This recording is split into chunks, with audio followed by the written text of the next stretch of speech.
চেয়াৰমেনৰ গোপন যোগাযোগ অখিলেও বৰ্জন কৰিলে চেয়াৰমেনক কি কৰিব ভাবিয়ে পোৱা নাই চেয়াৰমেন আলীয়ে ৰাজ্যৰ ৰাজনীতিটো লাহে লাহে নিস্তেজ হৈ পৰিছে চেয়াৰমেন কিন্তু বাগবৰৰ বিধায়কক গ্ৰহণ কৰিবলৈ অস্বীকাৰ কৰিছে অখিল গগৈয়ে কংগ্ৰেছৰ পৰা নিলম্বিত হোৱা চেয়াৰমেন আলীয়ে 2026ত এআইডিএফৰ টিকটত প্ৰতিদ্বন্দ্বিতা কৰিব বুলি ইতিমধ্যে নিশ্চিত হৈছিল পিছে ৰহস্যজনক কাৰণত তেওঁক দলত প্ৰৱেশৰ অনুমতি দিয়া নাই বদৰুদ্দিন আজমলে অৱশ্যে নিৰ্বাচনৰ পূৰ্বে আজমলে চেয়াৰমেনক গ্ৰহণ কৰাৰ সম্ভাৱনা আছে কিন্তু শেহতীয়াকৈ চেয়াৰমেনে অখিল গগৈ ৰাইজৰ দলতো যোগদানৰ ইচ্ছা কৰিছিল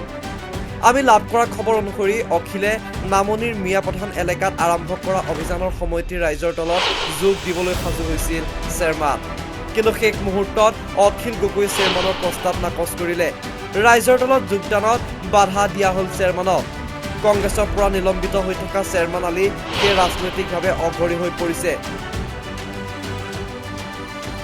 অখিল গগৈ বদনামী হোৱাৰ ভয়ত চেয়াৰমেনৰ সৈতে এখন মঞ্চত বহিবলৈ বিচৰা নাই একেদৰে আজমলেও এতিয়াই এআইডিএফত প্ৰৱেশৰ বাবে দিয়া নাই অনুমতি অৱশ্যে 2026ৰ নিৰ্বাচনৰ পূৰ্বে ৰাজনৈতিকভাৱে থিতাপি লাগিবলৈ চেয়াৰমেনে অব্যাহত ৰাখিছে চেষ্টা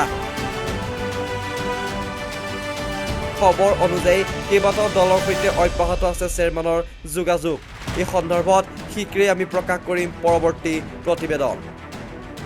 news desk report new Assam news